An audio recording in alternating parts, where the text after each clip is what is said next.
If you run into an entrepreneur who boldly claims not to have any direct competitors, don't believe them. They're either lying or operating in blissful ignorance. Every company has dozens, if not hundreds of competitors battling for customers. To ignore the competition is like cutting off your nose to spite your face. Now, one of the keys to outflanking competitors is having insight and intelligence into who they are, their products, and how they position themselves. On today's podcast, I'm talking with Mike Diaz, who runs Growth Canvas Consulting, a strategic advisory and fractional CMO firm that works with large and small companies. Welcome to Marketing Spark, Mike. Hey, Mark. Thanks for having me on. I was a little dramatic off the top when I talked about entrepreneurs who claim not to have any competitors, but believe me, I've talked to many entrepreneurs who make this bold claim.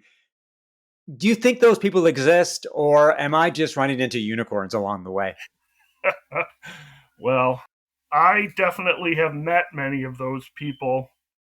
I mean, the most interesting thing is, we all say that our product is user friendly and that we have the streamlined solution. But one of the things that we often ignore is that for depending upon the job that you have to be done, a better solution can be Microsoft Excel or an intern or, so I think that there needs to be a broad sense of the competition in terms of what are the substitutes, what are the other ways that companies can do a job without your product.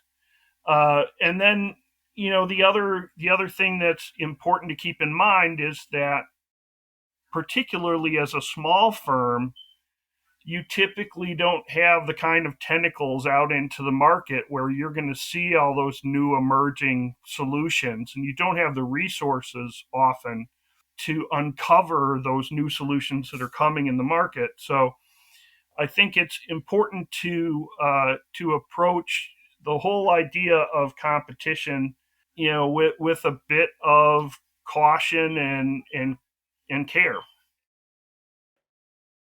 The competition is an interesting beast because there are schools of thought, people who suggest that you should ignore the competition and just focus on your operations and customers. And there are people on the other side of the spectrum who say you've got to be looking at the competition all the time, know them inside out. Can you explain the polarization Sure. of the competitive landscape and how people look at it? Yeah, so I love that you brought that up. That's definitely something that I hear a lot. I guess what I would say is ultimately to have a successful business, you are starting with the customer, right? And it's really not the dynamics of the competitor or the particulars of features and benefits that matter the most. It's how are those things perceived by your customers. So, one thing that I would say is really important is you want to be oriented more toward your customers than your competitors. Your competitors shouldn't be dictating your strategy, your customers should. That being said,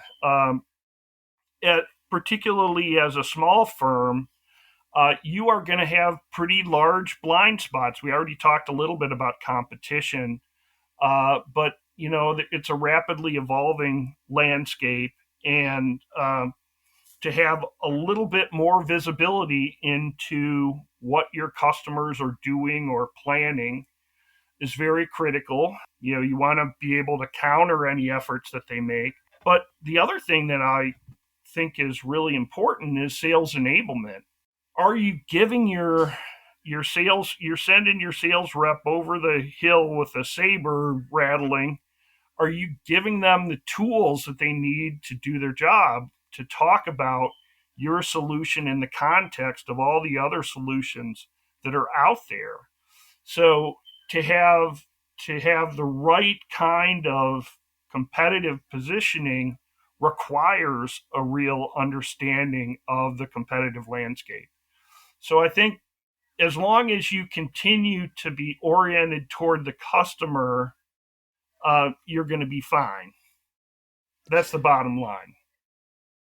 So we'll talk about customer intelligence in a bit, but I want to focus a little bit on the competitive landscape and how small and large companies, for that matter, can start to implement a competitive watch. The idea of monitoring the competition, knowing what kind of moves they're making, what kind of marketing they're doing, so that Sure. you can be proactive as opposed to reactive. So where do you start in terms of competitive intelligence?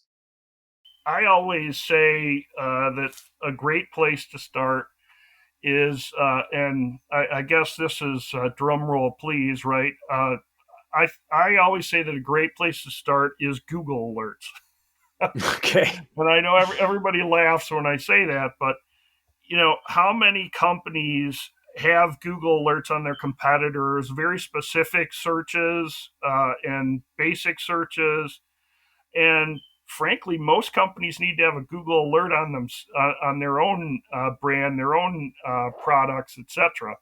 So, just in terms of making sure that you're not missing the big signals that are happening in the market, I definitely recommend Google Alerts.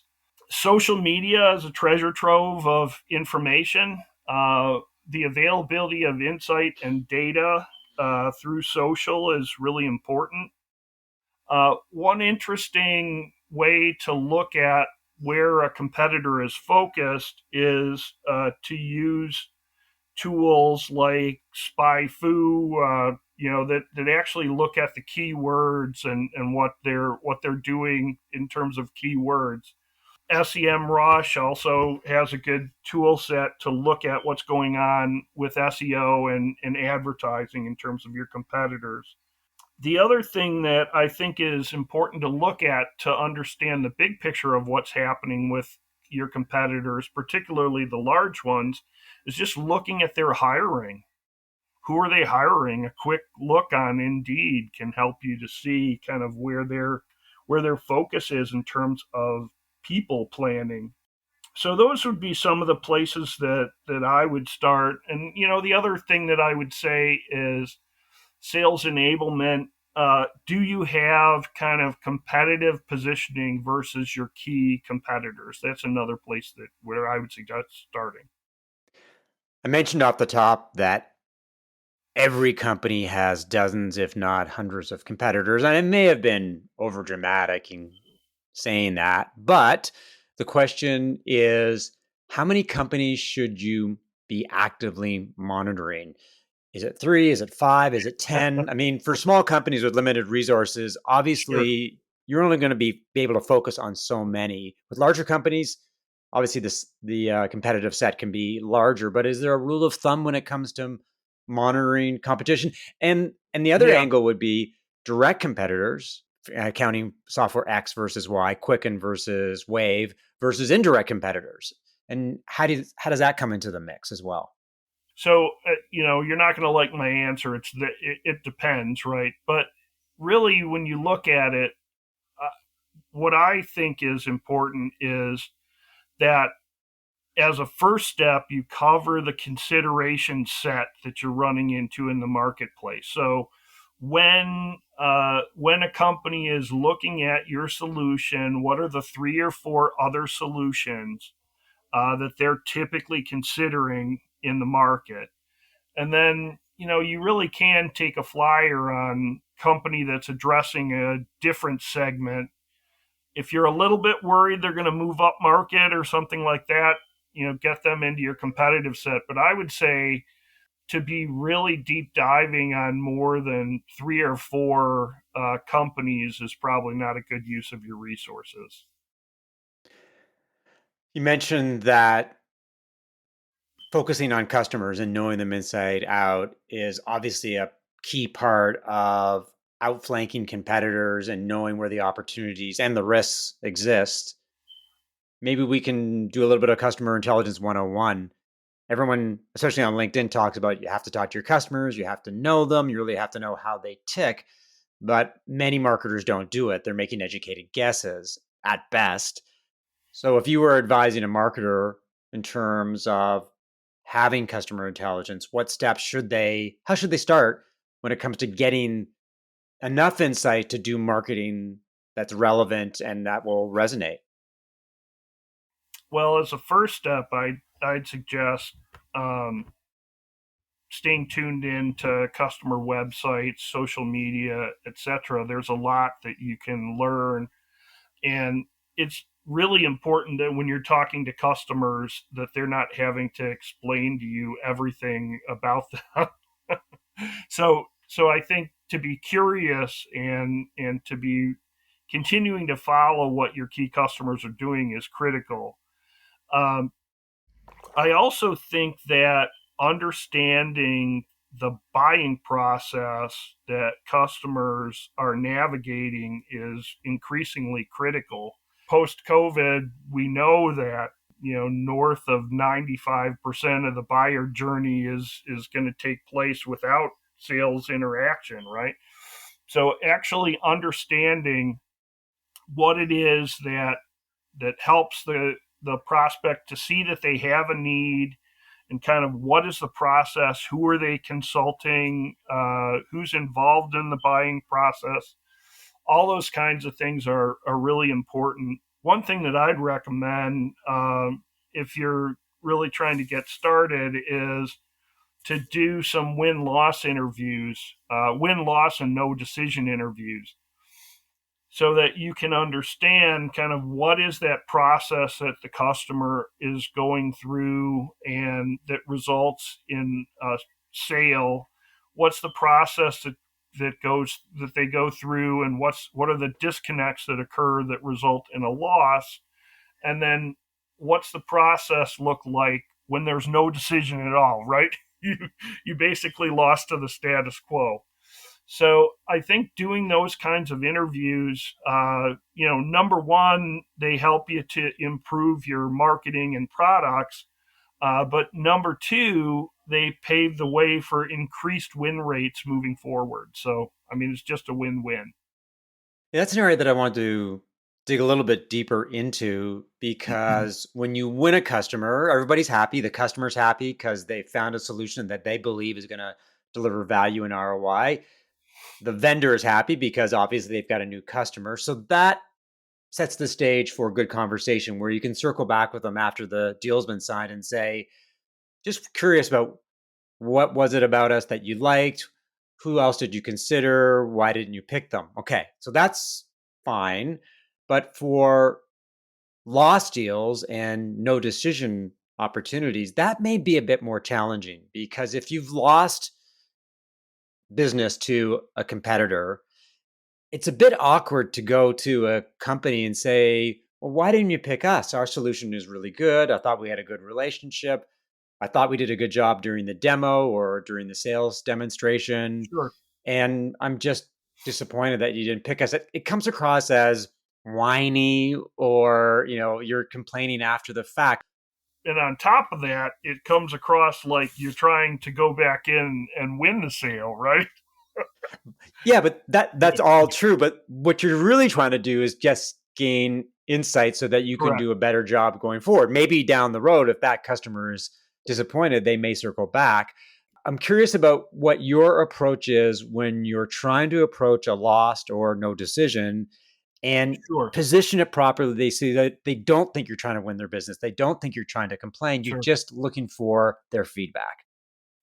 So number one, I would say yes, those conversations are hard to schedule, and I would encourage companies that are looking to do those kinds of conversations themselves to be very clear that this is not a sales interaction, and that might mean having the whole discussion led by somebody who's not in the sales or marketing functions, who happens to be a good facilitator. The other thing that I would say is it's perfectly okay, I think, to provide some kind of incentive if you're going to interview somebody about a lost deal. Because, the honest truth is they don't want to go back and revisit it. And they know that you do, and they're going to be guarded with their words because it's just a difficult kind of challenging situation to talk about. I would say that if you're having a situation where you've got a lot of lost deals or a lot of no decision deals, that it might be useful to work with a third party to do those kinds of interviews, just because of the difficulty of um, kind of being in the middle of that deal and trying to have a nice objective conversation about it. Yeah, I can agree with you on that front because when I'm working with clients and I go out and talk to customers, well, first, they're very leery about me talking to their customers because I'm the outsider and they don't want to do anything that will upset the apple cart. But when they eventually agree to let me talk to customers and then I talk to them, I tend to have a better conversation because I come in as an unbiased third party resource. And immediately I say, this is all off the record. It's just for background. Yeah, right. And they feel because I'm a neutral source that they can be a little more honest. And it's always surprising when I go back to an entrepreneur and I say, hey, I talked to your customer and they told me A, B, and C, and this is really interesting. The reaction is all in many cases surprise. It's like, really? They said that? Yep. Because they'll never talk to the CEO or the VP marketing like that. So that's just my personal observation on talking to customers. The one thing I did want to ask you is that when you've gathered competitor intelligence and customer intelligence, how do you pollinate it throughout the organization? Because a lot of this information will sit within the marketing department or the sales department. It'll be very siloed. And Yep. while that department will have this insight going forward, there are other departments that will operate in ignorance when there's great intelligence, at their fingertips. They just don't have access to it. So, what is the Yep. keys to making sure that everybody across the organization knows that this information exists and can take advantage of it? I think a regular cadence of interaction with some of the key stakeholders for the intelligence is really critical. One of the things that often a company will fail to do is really dig into what those intelligence needs look like on the front end. Of course, if you get some information on the front end about what's the info that sales needs to close deals, then all of a sudden, when you're providing that information, they've requested it. So there's already buy in built into that system. If you're having regular conversations, you're getting good feedback about what's working and what's not working. There are lots of companies that have internal intelligence newsletters. I've seen success with that. That can be very helpful. I would recommend, though, that you try to build a lot of these efforts around the CRM. You kind of think about the various systems that the teams are using. So it would be CRM on the sales side, but maybe for customer service, you've got a totally different system. So, plugging into those various systems and getting the intelligence to where people work is also really important. For smaller companies, when they're reaching out to customers or doing demos or having sales calls, it strikes me as advantageous if marketing and sales are both at the table because in many situations for smaller companies, marketing is sales and sales is marketing. Correct. And Yeah. it's probably a very good thing if they both move in lockstep. They're both on the same page. They're both aware of what prospects are thinking and asking. How do marketing and sales at smaller organizations and companies that you work with Hmm. align themselves so that they're aware of what the customer wants and sales knows the messages to deliver and how to position the product properly? I would say that one of the key things is to be in close collaboration, looking at the entire customer journey. So, you know, basically, marketing has programs that are kind of digging the well before you're thirsty, right? That don't necessarily have a lot of visibility for the sales teams, but the sales teams can use a lot of the assets from those programs. If there's the collaboration, you need to look at what's going on in the sales process. I think joint sales calls, like you said, are a great idea because you start to see where the sales team is struggling with the messaging that you have, what products are getting traction, what products are not. And then you can also spend some time talking about upselling customers. Kind of what does it look like to upsell this type of customer? What does the upsell path look like? And that's all really important. The other thing that I would say is really important is that sales and marketing be talking about the renewal process, particularly in a subscription type environment. Too frequently, I think, in small businesses, you're so busy in marketing, you're not necessarily giving yourself that early warning that a customer subscription might be in danger. And I think with the economy for tech companies in particular moving in the direction that it is, really keeping your eye on retention is going to be critical. Over the last couple of years, when the B2B SaaS market was growing amazingly well, it was all about acquisition and growth. Every company had positioned Yep. themselves and was spending tons of money on marketing and sales to acquire as many customers as possible because everybody was jumping on the digital bandwagon. Today, the landscape is completely different. Economic volatility, customers are more cautious. They're taking their time before they actually make a purchase. And reducing churn and keeping your customers happy is obviously as important, if not more important. One of the things that I focus on with my clients is how do you educate and engage your customers so they feel like their business is valued? I'm not talking about case studies, but it's more around the idea of making sure that you're having regular conversations with your customers, whether it's a newsletter or a webinar or having a meetup. What kind of advice do you offer your clients, big and small, in terms of making Yeah, sure that they're building a customer community and it's dynamic, it's fluid, there's back and forth conversations so that their customers feel like I'm valuable to the business, they care about me, and I should stick around. I say the same kind of thing that you're saying, but I frame it in a slightly different way. My feeling is that it's absolutely critical to provide wins for your customers. And what do I mean by that? Um, I can't tell you how many situations I've seen where there's a customer advisory board or a focus group or something, and two people from your customer group actually meet each other and it helps to drive both of their careers, right? So it's not, it's helping to introduce them to people who can help solve their other problems, right, that don't involve your product. Giving them tools to be more successful in their role that don't have to do with your product. It's providing them with information that can help them to navigate some tricky situations in the market.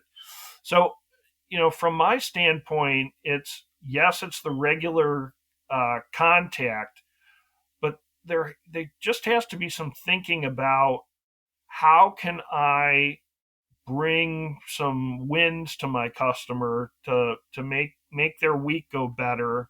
And a lot of people also frame it from the standpoint of value. They buy your product because, or subscribe to your product because they see some potential value that it's going to bring.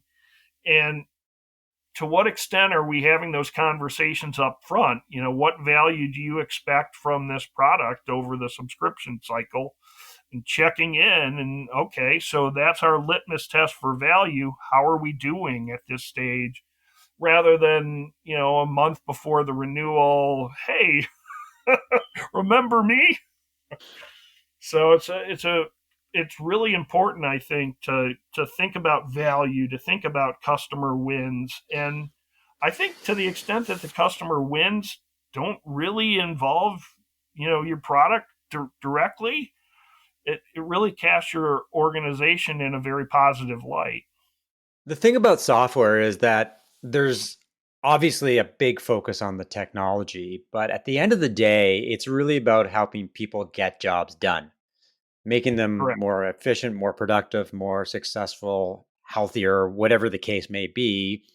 And I think where a lot of companies drop the ball is that they spend a lot of time trying to convert a prospect into a customer, and once they've got them in the fold, they kind of forget about them. They kind of take them Mhm. for granted, and they don't market to them. They don't sell to them any longer or as aggressively or as enthusiastically as they should. And I think that's a big weakness for a lot of companies, because when they do come up for renewal, a customer say, well, I haven't heard from you in ages. You haven't really given me Correct. any insight on how I can extract more value from your product. I just don't feel that loving feeling from you. And then they start to wander and explore their option. I think what you're saying is, love your customers, engage them, keep offering them value, show them how they can win more. And at the end of the day, it'll be a win-win proposition. Yeah, I mean, the cost of retaining your current customers is going to be way lower than acquiring new ones. And in a choppy market environment, you really want to hold and upsell your customers and generate positive word of mouth. That can be the difference between a big year and kind of a mediocre year. One final question.